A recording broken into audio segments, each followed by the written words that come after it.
Hello everyone, it's a pleasure to welcome you all to the Lord Burghley 500 Lecture, which is a joint project between the City of London Corporation, the Lord Burghley Foundation and Gresham College. My name is William Russell and I am the 692nd Lord Mayor of the City of London. I know that many of you watching have been eagerly awaiting tonight's lecture. Indeed, it was supposed to take place just about a year ago, and sadly had to be cancelled due to the pandemic lockdown.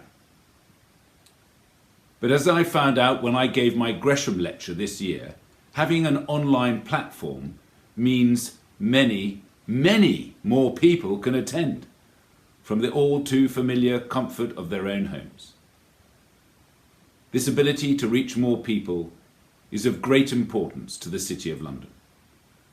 We believe that culture should be open to all, which is why I'm so proud to support the city's cultural institutions, from the Barbican Centre to the Museum of London. And of course, Gresham College, who have been doing some fantastic work during the lockdown, ensuring their lectures are free and of a high standard, available for everyone. I'm also pleased to be working with the Burghley 500 Foundation, who want to tell the world about the role and impact of Lord Burghley, Queen Elizabeth I's most trusted advisor. For everyone who has joined us tonight, we really do have a treat for you. Tonight's lecture brings you both the past and the present, with historian Stephen Alford, the author of a biography of Lord Burghley, speaking about the history of Tudor spies, and a modern spook, Sir Richard Dearlove, head of the British Secret Intelligence Service from 1999 to 2004, who will be speaking about the modern-day Secret Service. Will we find out that Burghley was the precursor to Bond? Well, only time will tell. Once again, thank you everyone for joining. And I'm now delighted to hand over to Professor Alford.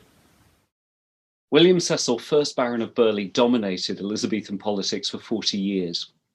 He served Queen Elizabeth I as an advisor of deep experience, a politician to his fingertips, a broker of power.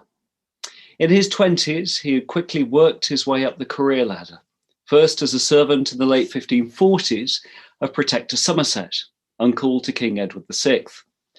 At the age of 32, he was appointed as Edward's secretary and a Privy Councillor.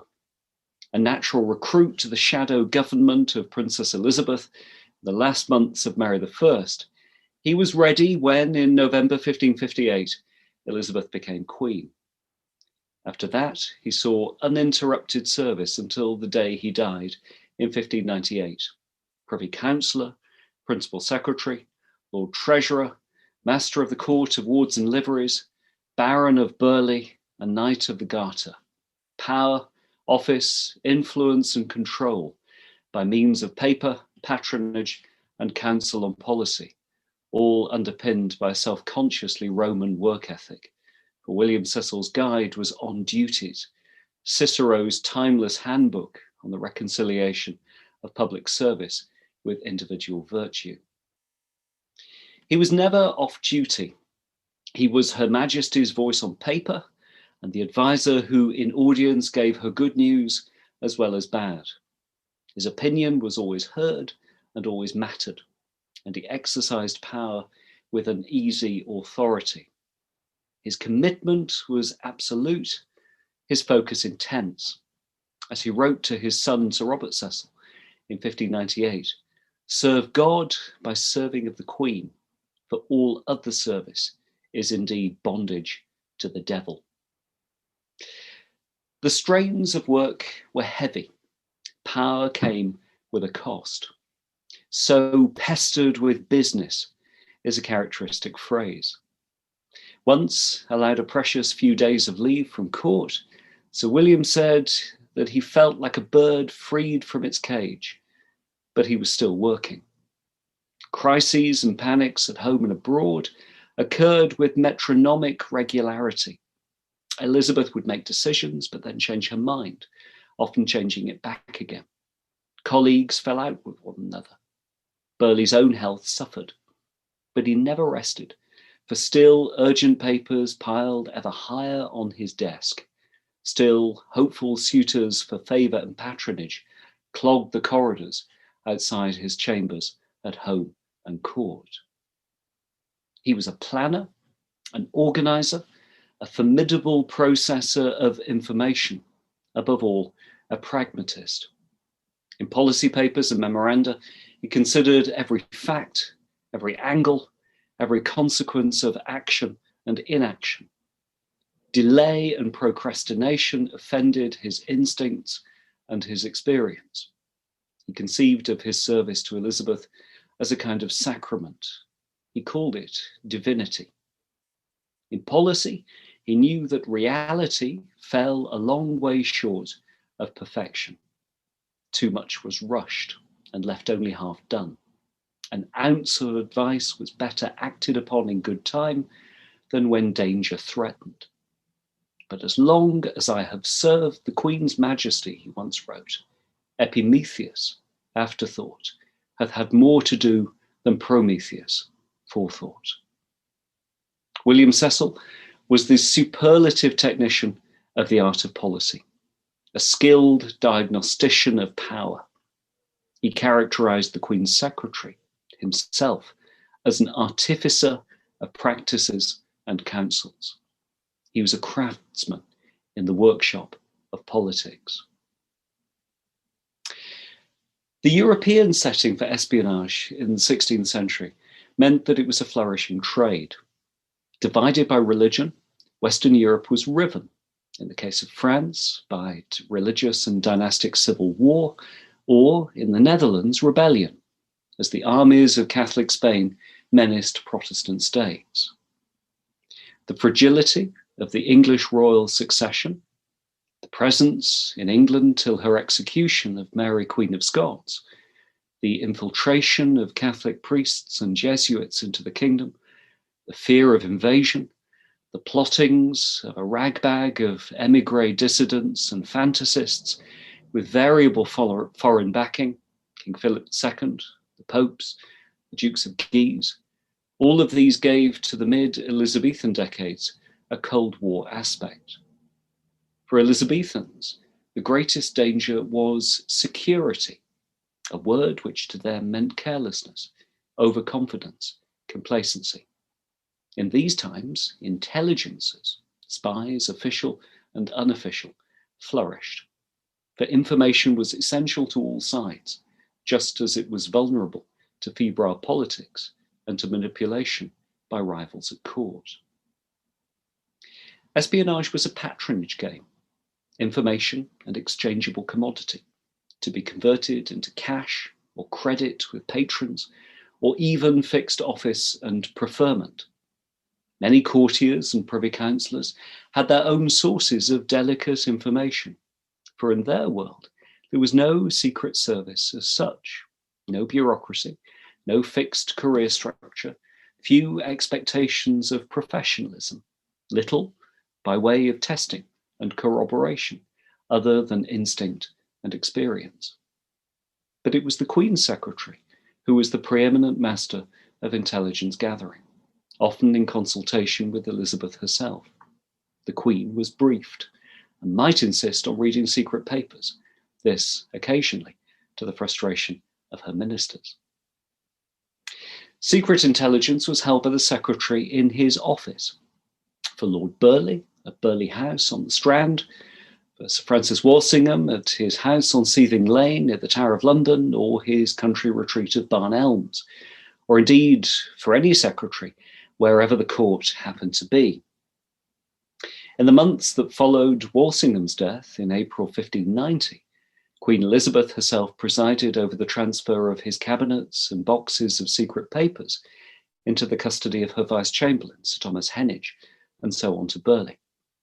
Those papers still at Walsingham House in October, but Burghley had bundled up and brought to Westminster. The file kept by the middle 1590s in the office of Sir Robert Cecil, of about 30 or so pages, containing his intelligence's names and ciphers, records of payment made to them, was modelled on Walsingham's and his father's system. The circle of trust was small. Only a privileged secretary or two should have access to sensitive papers and ciphers. A treatise written on the principal secretaryship in 1592 says, "Let your secret services be known to a few." The Lord Treasurer Burghley, being secretary, had not above 2 or 3. A secretary should have the full confidence in his servants.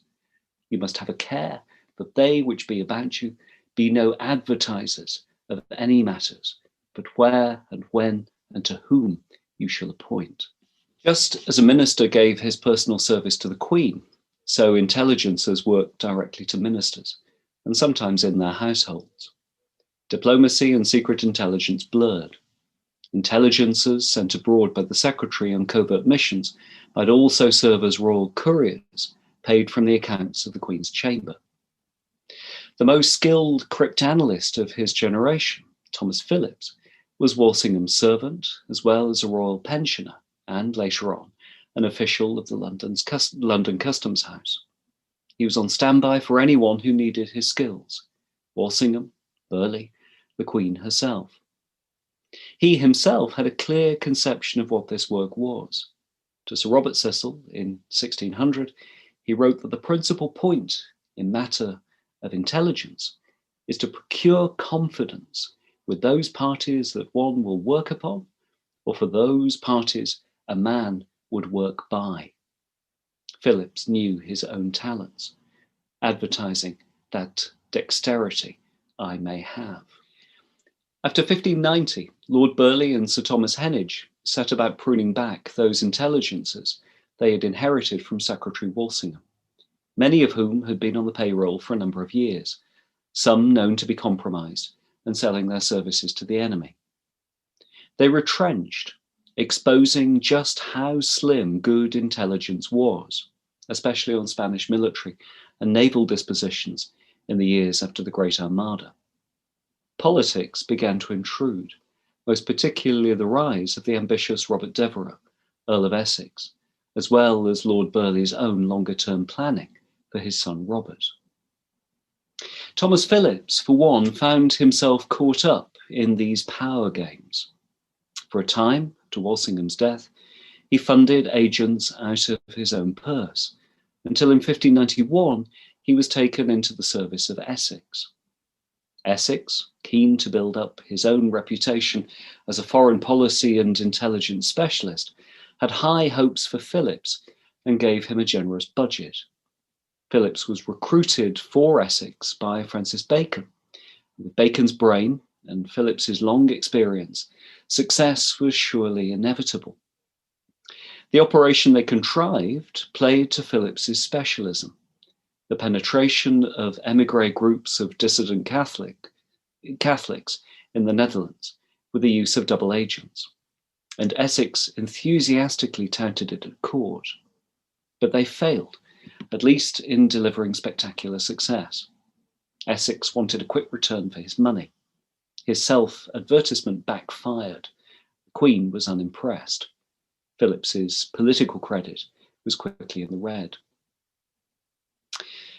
What followed for Thomas Phillips were some difficult years, and he occupied himself in the later 1590s with trying to attract Lord Burghley's patronage. Burghley, however, kept him at arm's length, using Phillips only to break enemy cryptograms or tease out the creases in imperfect diplomatic ciphers.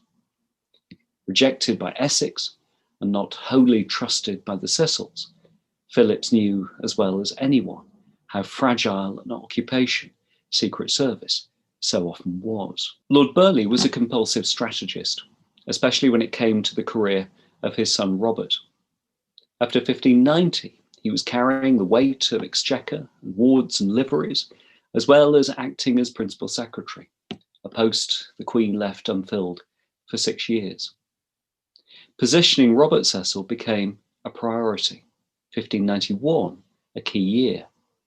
In May, Burghley put on an entertainment for the Queen's progress to his house at Tibbles in Hertfordshire, appointed, none too subtly, to Robert's promise. The future was now. When Elizabeth left Tibbles, she knighted Robert. 3 months later, in August, he swore the oath of a Privy Councillor. It just so happens that in the summer of 1591, Robert Cecil's promotion and one case study in espionage intersect beautifully. In May of that year, two English Catholic priests, John Snowdon and John Fixer, were captured at sea on their way to Amsterdam and found themselves held in custody at Burghley House on the Strand. Snowdon's mission had been to gauge the likely reception in England of an invading Catholic army. He was the emissary of the English Jesuit Robert Parsons and secretary to Cardinal William Allen, two of the most dangerous and energetic emigres working to destabilise Queen Elizabeth's government. What's fascinating about Snowdon in particular is the clarity with which we can trace, step by step, his recruitment as a double agent by Lord Burghley and Sir Robert Cecil.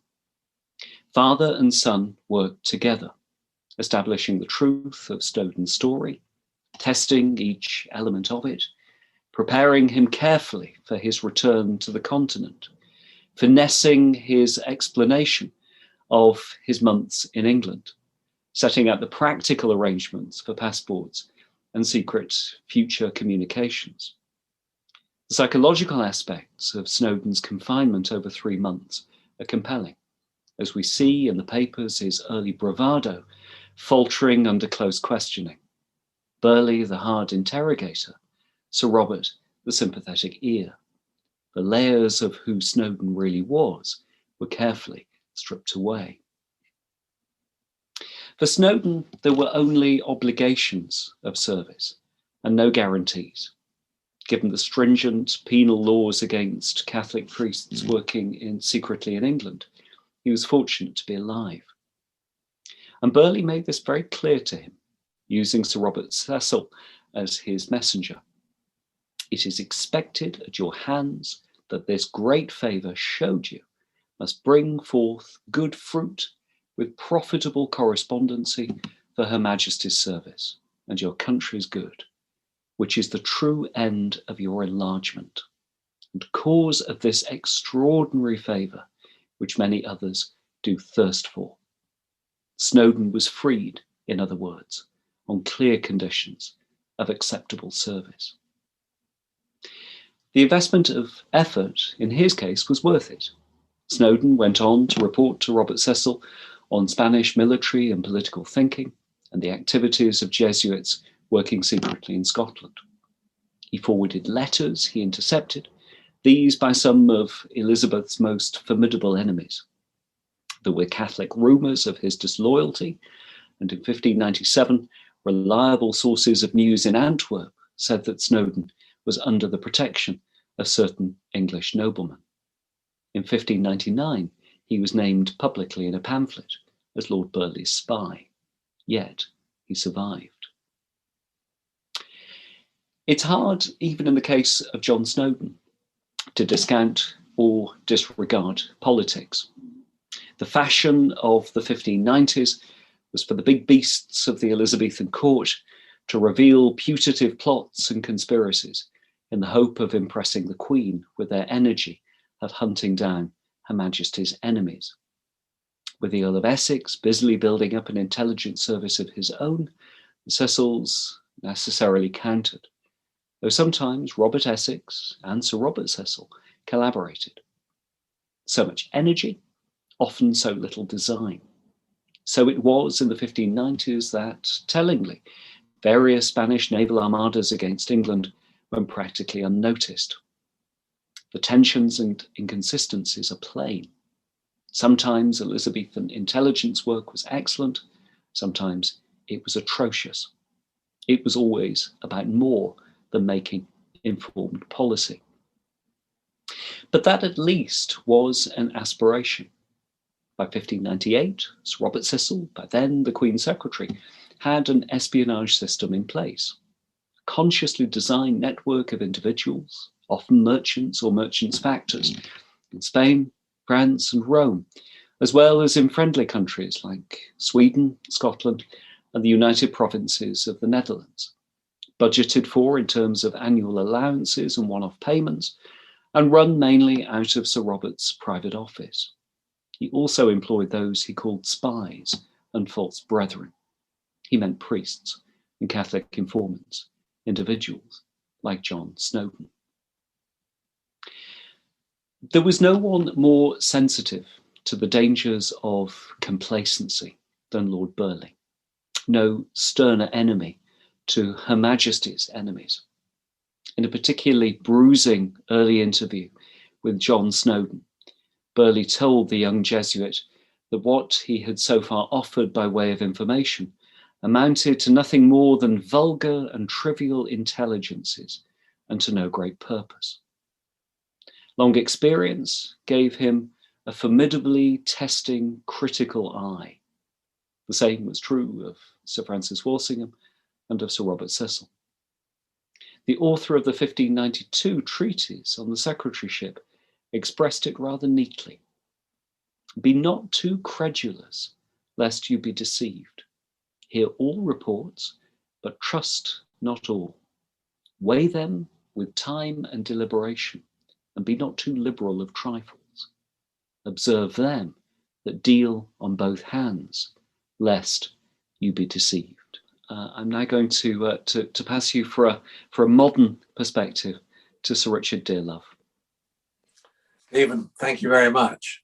I think my role in this event is to give a broader perspective on the intelligence activity that Stephen has so brilliantly described. And I'll try and give a historical perspective and bring it up to modern times and talk a little bit about my own experience, though my ability to do that is, of course, somewhat limited by circumstance. I think it's important to stress that England, and then, of course, historically, the United Kingdom, has been an important intelligence power. And if you look at the modern intelligence community, there are a number of historical examples of predecessor organizations. And you have heard probably about one of the most important and also one of the best documented historically. It's clear that there is still a massive public fascination with espionage, which seems largely inexhaustible. So we hear about its history, we hear about its fiction, of which there's a lot, its heroes, its villains, some of them make-believe, some of them real. And of course, this lecture reflects that strong degree of interest. And of course, the espionage activity, which is described in many examples, has very deep old historical roots. And of course, there are famous references in the Bible and in Sun Tzu in The Art of War. And if you look at, mankind's seminal texts, there are lots and lots of references to the importance of intelligence in the making of strategy. But I think the one thing I would emphasize is that when one is thinking about espionage stories, it's important to remember that espionage always has a specific purpose. And I would describe that as, trying to gain advantage and make better decisions in the pursuit of an adversarial relationship or situation.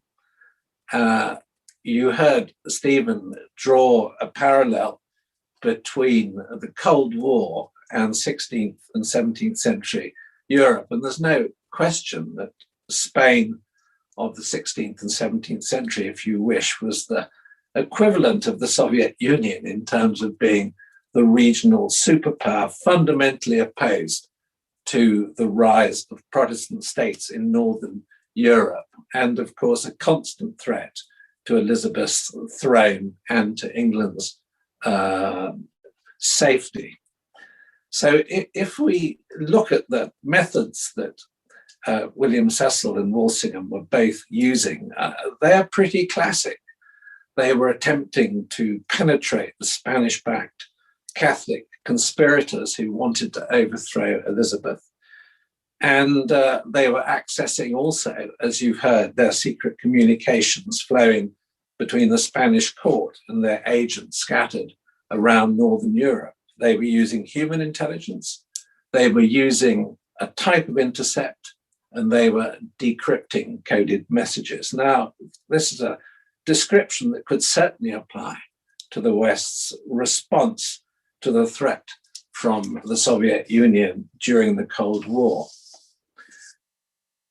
Now, I think one of the important points that Stephen made was that the system that he described was very much based on patronage and patronage networks. And it's historically only much later, and I'll come on to this in a minute, that the intelligence and security community in nation states was institutionalized. In fact, it doesn't really happen until the second half of the 19th century or the early part of the 20th century. I'll give you a good example of this. I was recently sent a book to review about Venetian intelligence, and Venice as a city-state greatly interests me.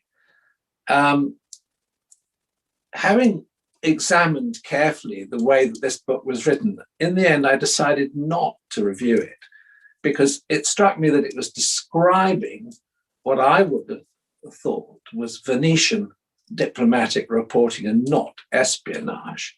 And clearly there is a blurred line, a permeable line between what was considered to be diplomacy and diplomatic activity and what was considered espionage. Now, obviously, at their extremes, they're easy to distinguish, but there are many shades of grey. And I think I would say this, wouldn't I, that, to understand the clear distinction, you probably have to have done both. And certainly in my career, I was active in areas which I would have considered to be diplomacy, even secret diplomacy. And then, of course, the running of cases as a spy master, which was clearly espionage. And I mean, it may surprise you to hear this, but there are, and I'm not going to name names or name countries, but there are clearly a number of states that have so-called intelligence services, and I say so-called because they're pretty risk averse. And they actually do very little spying indeed. They're mainly concerned with analysis of material gathered from multiple sources. Now, the title of these lectures, which is Spying for Queen and Country, actually contains, I think, in a way, quite a subtle point and a subtle distinction. Cecil and Walsingham were very much concerned with the safety of the Queen, and her personal safety was central to their concept of the nation's security. Just as a symbol, this was a question of dynastic succession. But of course, once espionage becomes institutionalized, it's the country which becomes central, and the national security becomes, as it were, the security of the nation state. And if you wish, now the Queen, okay, an important symbol, but a symbol she is. Now, to get on to the more specific point about how the service in which I spent most of my career evolved, the foundation happened very precisely in 1909. And the service, the secret intelligence services, typically referred to as MI6, grew out of naval intelligence. And of course, its first chief, Mansfield Cumming, was an admiral. And it was a specific intelligence response to the challenge that the German Imperial Navy was mounting to the global dominance of the Royal Navy during that period. And there are many, predecessor organizations, but they all depend on individuals and private arrangements which were important for a period of time. Maybe their papers were kept in archive, maybe they weren't. They disappeared. There was no corporate memory, and they maybe were picked up historically later, but there was no continuous thread of, as it were, organized national espionage. Now, I think what's interesting about the history of MI6 is that from its foundation, it really focused on the collection of human intelligence, on spying, but it also had, as you have heard, and this is a very strong sort of historical thread, an expertise in the decryption of enciphered documents. And of course, that evolution we see to this day, where you have separate organizations, MI6 that really deals with human intelligence, and GCHQ at Cheltenham, which is the organization which covers intercept, decrypt, and of course now the more complex issue of how you extract intelligence from the analysis of big data flows. Now, I'm not going to talk about technology. That's not the subject of this evening's lecture, but the influence of technology has unquestionably, as it were, shifted the emphasis in some respects within the intelligence world and within the disciplines which are pursued to collect effectively intelligence. But what I would maintain, and I'll come on to talk about a couple of specific cases, is that a well-placed spy in the enemy camp, who you can communicate with, who you can, as it were, interrogate imminently during a crisis, is especially valuable and especially important, particularly when the nation is facing some desperate threat which is crucial, as it were, to its survival. And a well-placed asset in this respect, in a strategic position, is of inestimable importance. Now, part of the problem with intelligence history is we tend to publicize or know more about our failures than our successes.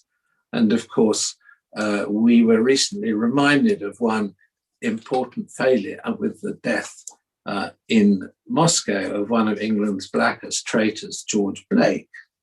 But there has been more of a move recently to publish something about our successes. And we have had, for example, the Penkovsky papers, the important Soviet spy during the Cuba crisis, who, as it were, provided the West with the intelligence that enabled effective response on the part of the United States. And then you probably are familiar with the Gordievsky case, where the United Kingdom, MI6, ran an important penetration of the KGB for a long period of time. And of course, Gordievsky defected and resettled in the United Kingdom, having escaped with assistance from the Soviet Union. And that's recently been dramatized and explained in a rather interesting and successful book. Now, the two cases I was going to mention briefly, you probably haven't heard of, but they are in the public domain, which is why I can talk about them. The first one actually is a French case, and the code name is called Farewell. And I was heavily involved in this case because it was a recruitment made in Paris by the French security service. And it was one of those cases which exploded, as it were, in secretly in its importance because of the job that Farewell, that's the code name, returned to in Moscow when he left Paris. He was a KGB officer who specialized in scientific and technical information. And he was put in a key strategic job in Moscow where he had access to the whole of the espionage industrial complex operated by the Soviet Union. And I won't go into the detail of how the case was actually run in Moscow, but it was done very cleverly. And the material from that case was hugely important. Some people think it was perhaps the most important espionage case during the Cold War, because it gave a precise insight into Soviet weapons development, where they were lacking knowledge and trying to steal that from the West, and where they were particularly advanced and particularly sophisticated.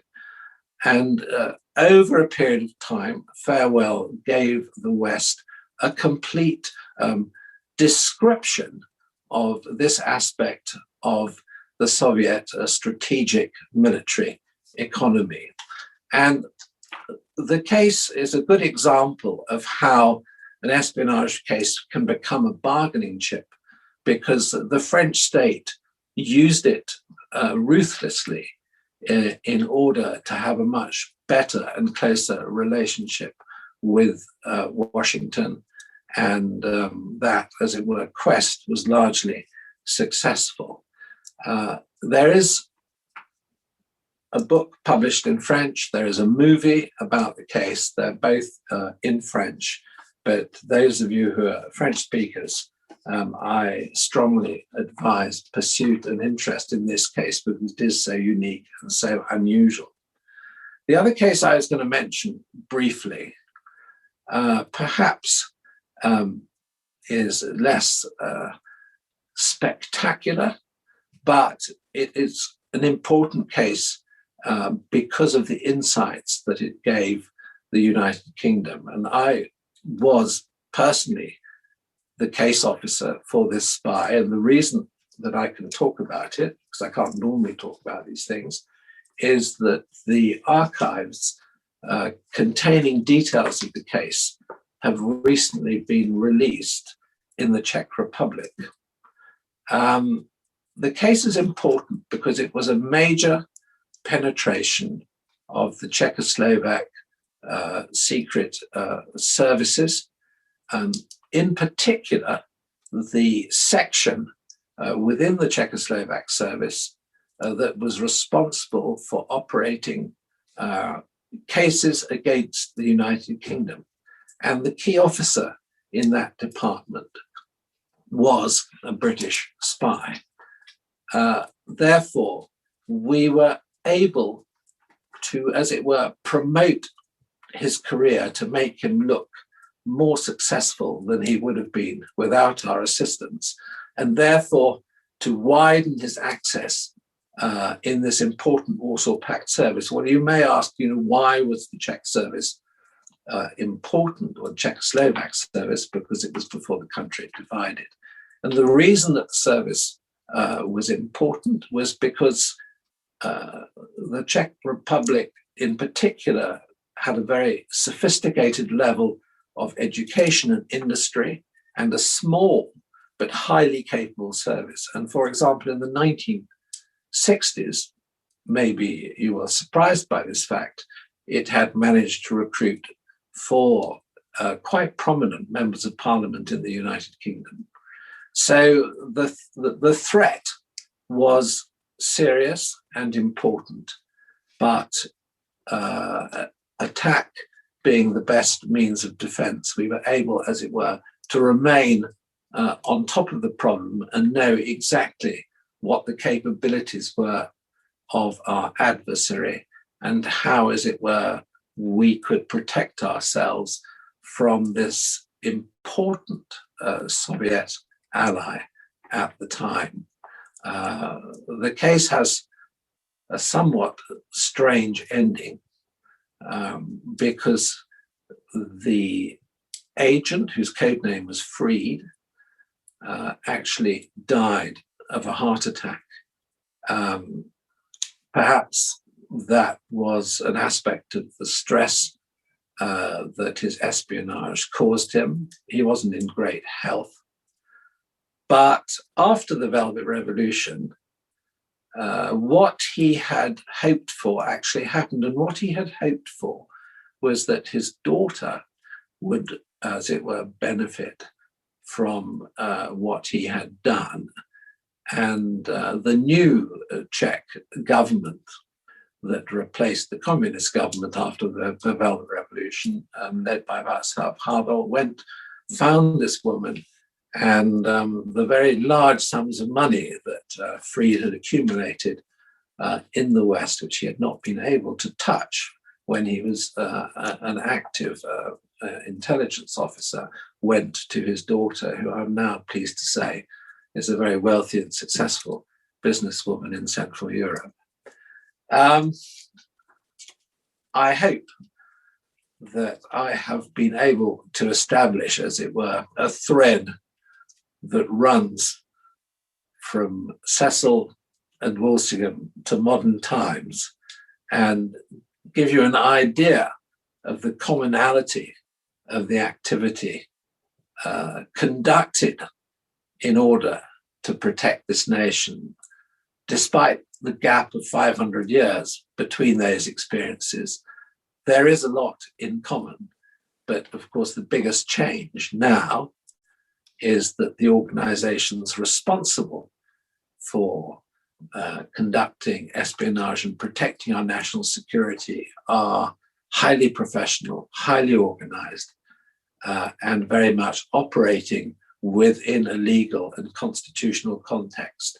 And the, as it were, patronage arrangements, which were so characteristic of Elizabethan times, have long disappeared. Okay, thank you very much. Thank you, Richard. That was fascinating, in a sense, kind of seeing the threads and the connections and the resonances over 400-500 years. I am really interested. It was very much in my mind in putting together my side of the lecture, in some of the kind of psychological aspects and the human aspects of this world, which I of course see, very much from the outside and from the archives. I was particularly struck in my sort of case study of John Snowden, of being able to see, in a sense, the recruitment of an agent, the questioning, the kind of story, some of the motivations there, and something of that process. And I wondered really about the sort of relationship between agent and case officer, handler in a modern context, and whether you might tell us a little bit about those features, really from your own experience. Well, let's start basically with motivation, because that's usually key to understanding a case. In the French case, in the Farewell case, the Russian officer, whose name was Vetrov, was something of a naughty boy, a risk taker. And what happened in Paris was he wrote off or smashed up an embassy, Mercedes, and was in big trouble, but managed to go to a French friend he knew. And of course, the French friend was in touch with the French security service. And they completely rebuilt the car over a weekend, so he didn't have to report the crash, which was quite an achievement because it was badly damaged. But I think so that was the incident which triggered the start of his espionage. But I think that there were more reasons than that. He liked the good life, he liked money, and he was vulnerable to that extent. I think partly he was also an ideological spy, but his subsequent access was so important. If you could look at the Russian documents he gave to the West, They were unprecedented in their detail and their importance. And the case really, it had such far-reaching consequences at the time. I can obviously speak more authoritatively because of my direct involvement in the second case, Freed. He originally was what we call a walk-in. He offered his services. I think that the reason he offered his services were twofold. He felt that because he had a humble sort of peasant background, he had been discriminated against by senior officers and hadn't got as far in his career as he would have liked. And there was a sort of determination, I'll show these bastards, that I'm cleverer than they are. So there was no question. And then the other thing was he did want a different life for his daughter. He didn't want his daughter to be, brought up in communist enforced restraint and poverty for the rest of her life. He certainly achieved the first because he absolutely turned the service upside down. Obviously, after its death, it was discovered what he had been doing, and there was investigation. And it caused absolute chaos. And the Russians came to conduct the investigation and close down big chunks of the service and sack people. It really had resonance across a whole area of people and careers. And of course, he couldn't touch his money because in the circumstances in which these people spied, they had a lifestyle, and if you gave them the money, they would break the lifestyle and they would be immediately suspected. So the money that he earned over time was all banked in the West. And you know what compound interest is like. And so by the time his daughter got the money, which was after the Velvet Revolution, bearing in mind that he had died back in, when did I leave? Oh, the mid-80s. The sum of money was very, very significant indeed. And of course, this poor girl had been discriminated against because the authorities knew that her father had been a spy. She never knew, and she didn't understand why. She had been dumped in some dreadful marginal job and led a really pretty horrendous life, and with no explanation. So the fact that a black Mercedes turned up one day after the Velvet Revolution and said, "You're to come to the palace and meet Harville because he's got something to tell you," it was rather like a fairy tale. The other question you ask is really important. And of course, that's about training intelligence officers.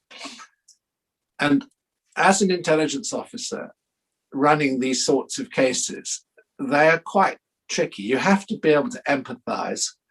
You have to be able to control these rather strange characters.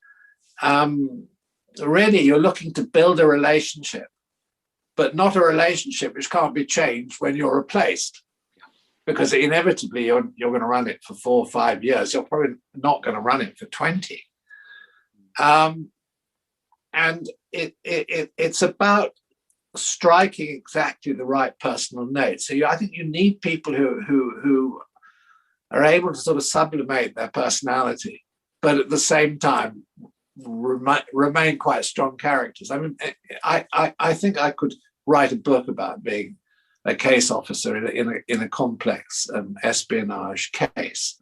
And I think it's a very interesting reflection on what actually the profession is about in its extreme. I mean, a lot of people who join intelligence organizations never are spy masters. I mean, but amongst that group, there are, let's say, a cadre of people who are trained and developed. And I mean, for example, most of my early training was done often through role playing, and you weren't quite sure whether the role playing was real or not. I mean, it was pretty realistic, and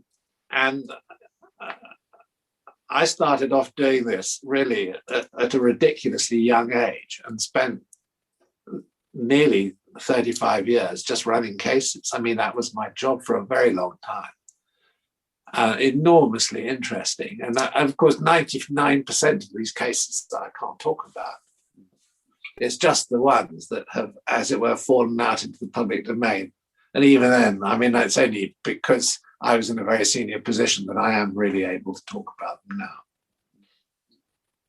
It is that kind of human factor that I find interesting. And again, you know, from an archival point of view, I'm always conscious of being able to just get the tiniest kind of slither of that human experience, but conscious that so much else in a sense would have been, you know, a kind of face-to-face sort of physical relationship in the sense of reading another person, and you know if you were able, the surviving paperwork only ever gives you the tiniest sense of that. But if you were able to read the case files now, you would find they're really rather extraordinary. If the case officers are conscientious, which most of them are, because there are sections of the file which are really about the person and the person's psychology and the behavior and the family and, you know, what's actually going on in the person's mind. Then there are bits, of course, you know, which are the professional bits where you're discussing the intelligence and the sourcing and the subsourcing and all of that. But these divisions are very clear and usually very highly documented. Now, I don't think, you know, in Cecil's case, they would be documented to that extent, because they probably, and of course, there's a slight insecurity about writing this stuff down. I mean, you might well prefer not to write certain things down, but of course now, legally and because of constitutional rules and context, you know, you're pretty much obliged to have a very precise and detailed record. Well, of course, for the people I work on, I mean, there is, in a sense, no need for transparency. No, exactly. Or scrutiny, other than from the Queen herself, which I think is really. Well, I think that's fascinating because, well, anybody who's read extensively about the crises after 9/11 and the invasion of Afghanistan and the Iraq War will know that certain ministers, Blair in particular, took a great interest and, you know, liked to see actual papers and were much criticized for doing that. And I mean, I had people, you know, say to me after the time I'd been chief during this period, you know, Richard, you really shouldn't have shared these things with the Prime Minister, but you don't go to see the Prime Minister and say to the Prime Minister, I'm sorry, I can't tell you that. It just doesn't work like that. Yeah. I mean, you might say, well, I think there's certain things I shouldn't tell you. But what's extraordinary about, you know, being in that type of crisis is that, you know, you have a very immediate relationship with the primary players, you know, whether it's sitting in the White House talking to George W. or sitting in number 10 and talking to the Prime Minister. They want to talk to their heads of intelligence if you're fighting a war. It's, and I think it would have been very similar in Elizabethan times. The personal aspect becomes as important as the institutional aspect. Yes, yeah, and I think, clearly not on the same scale, but some of that sense of, you know, working with these rather sort of shadowy individuals in nooks and corners, and, you know, meetings in kind of various sort of insalubrious bits of London, like, you know, sort of Paris Garden just across the Thames. Yeah. You know, all that sort of to the court, you know, an audience for the Queen, you know, who wants to look at the papers. Yeah. or instructions to kind of break open secret boxes for ciphers or whatever. You do get a sense, probably by 20th and 21st century standards, a tiny sort of micro sort of slice of it, but you do get a sense of, the movement from the very, very small players, to in a sense those right at the very top,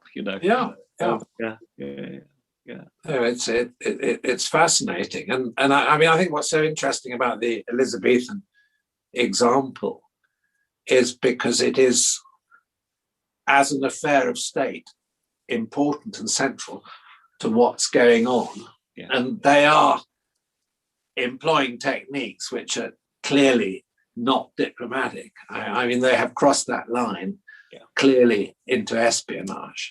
Yes. And it's quite difficult to identify where the line, but when you're well on one side of it, you're in that territory, and they clearly are in that territory. And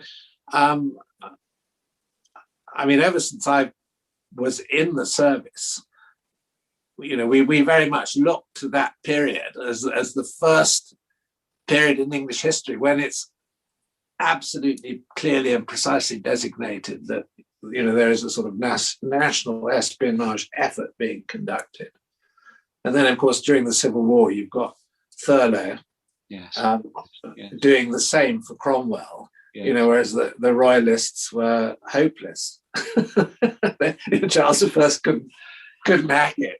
But the New Model Army and Thurlow, they were very precise, highly organized, and using absolutely clear intelligence techniques to give themselves a military advantage in the Civil War. And then it sort of disappears again. And the other bit that I didn't mention, but I think is quite important, is the existence of the secret vote, which was a separate sum of money not voted through Parliament, which was available as an arm of foreign policy. And basically, that sum of money, which, for example, during the Napoleonic Wars is so important in stitching together military alliances, and that's done sort of clandestinely by Pitt, actually becomes the money eventually which pays for the institutions of the Secret Service post 1909, and the secret vote starts being spent on these agencies. But that sum of money is a historical constant, and it's always there in the background. And how it's spent, it's done without any, as it were, transparency or accounting. In a way that absolutely begins in the Elizabethan period with the Privy Seals. Privy Seals, absolutely. In a sense of the discretion of the secretary to spend. So it means that tracing the money, sometimes it came from the treasurer of the Queen's chamber, or occasionally, would come out of the purse of an individual secretary, and be handed over by his steward, to an agent. But often it's through Privy Seals, and they're extraordinary. It's very, very difficult to kind of trace the money, in a way. It's extraordinary. And one of the jobs I had before I became chief, when the legislation for the agencies was introduced, we had to wind up the secret vote. And, it became the SIV, the single intelligence vote. But the secret vote was pots of money in other ministries' budgets by then, but actually spent on the intelligence community. I had to go around literally the UK trying to find where all this money was hidden. Where's the gold buried? On other people's books, and try to work out how big the sum was, because no one was quite sure. And there were just sort of baroque structures which had grown up during World War II. And I discovered some absolutely wonderful things. Hilariously funny too. Petrol pumps which filled up various service cars, which were a Bowser turned up on a Wednesday, filled this petrol tank up, and no one was quite sure where it came from or where it was going. Of course, you couldn't do that now in this day and age, but this was as late as when the legislation came in. I think in good Elizabethan tradition, in many ways, both planning, but also an element of the entire sort of random about it as well. Yeah, it's wonderful. And amazing flexibility, and of course, yeah, there was money sort of stashed around Europe after World War II, which was never actually properly collected up, sitting in various banks and things. Fascinating. Well, look, thank you. I think, unfortunately, I could go on for very much for a long time, but I think we're pretty much out of. I think we are. Anyway, yeah. Stephen, it's been great, and pleasure. Thank you. Yeah, I look forward to the actual event. I'm sure we'll get lots of questions. I hope so. Yeah, sure. Okay. Thanks so much, Richard. All the very best. Yeah. Thank you. All the best. There are many people that I have to thank for this evening. Perhaps the most remarkable thing about today's event is that it took place at all. That it did so is a tribute to the tenacity and generosity of spirit of a very large number of people. I think, of course, immediately of our joint sponsors, Gresham College, led by Simon Thurley, who I'm glad to say is a patron of the Lord Burghley 500 Foundation, and indeed the deliverer last year of a distinguished and fascinating lecture on Sicilian architecture.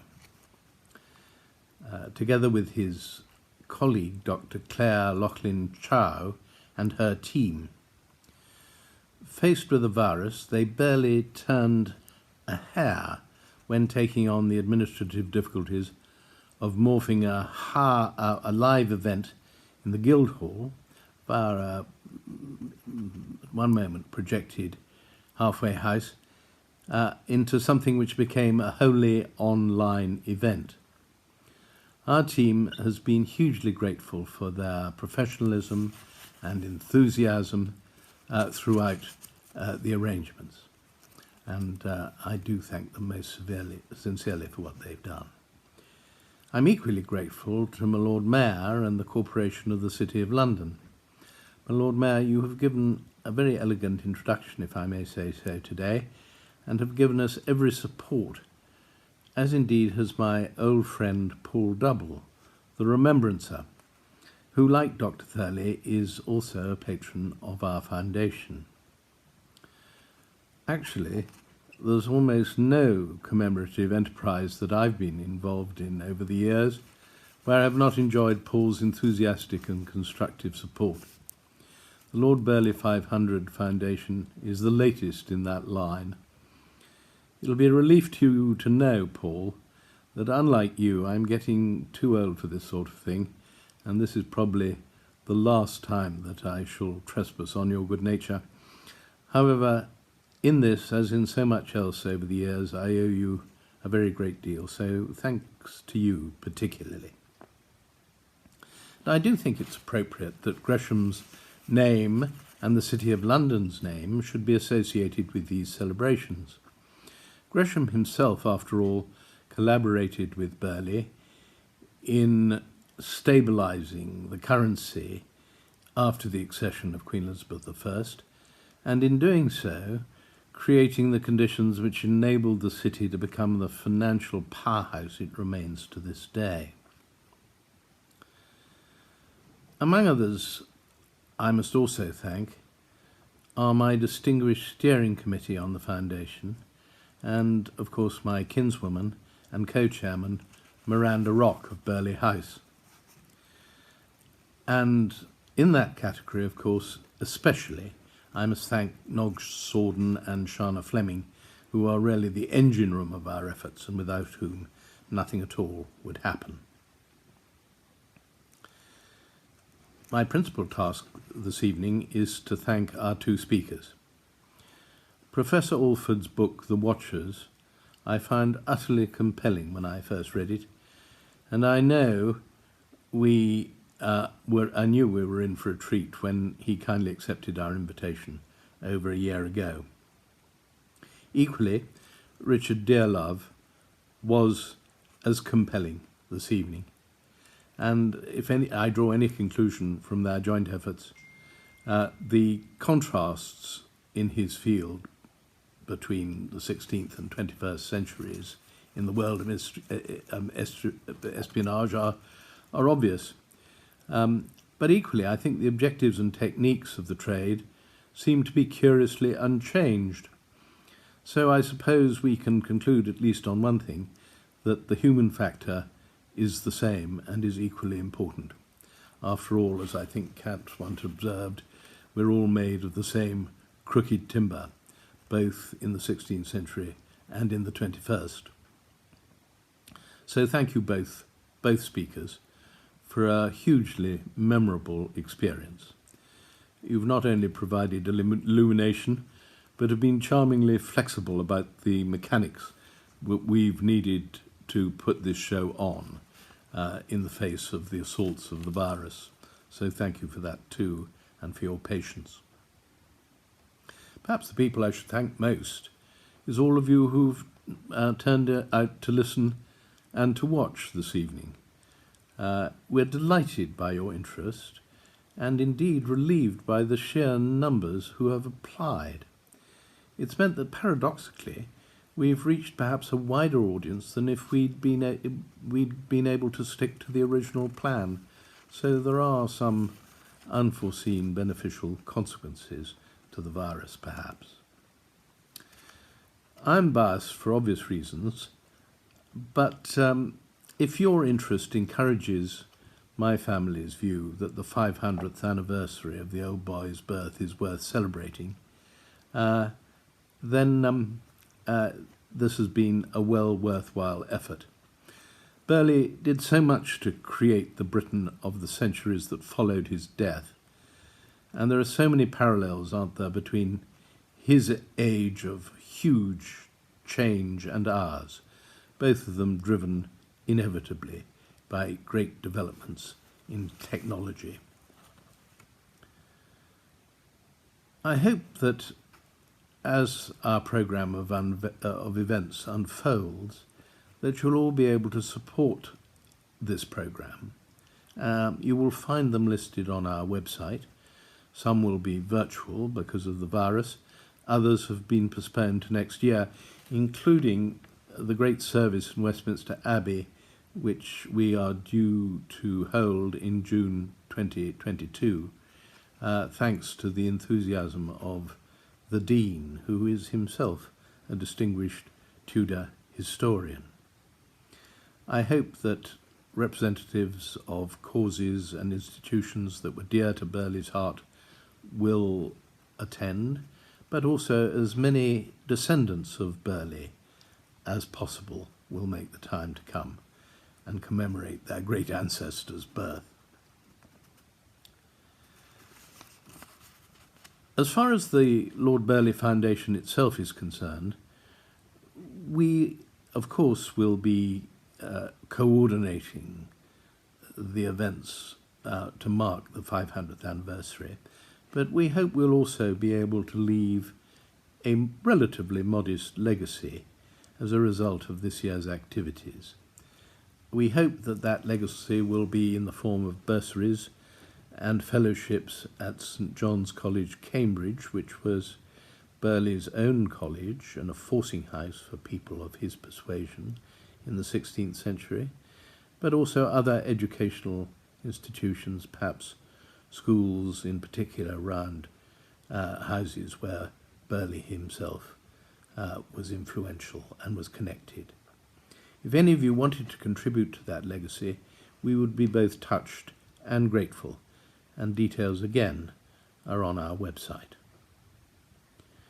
It only remains for me to say once again an enormous thank you to all of you, but particularly to our two speakers for their magnificent contribution in yet another of the events that we are putting on. We are very grateful indeed to you both, and thank you so much for taking the trouble and for informing us so splendidly this evening.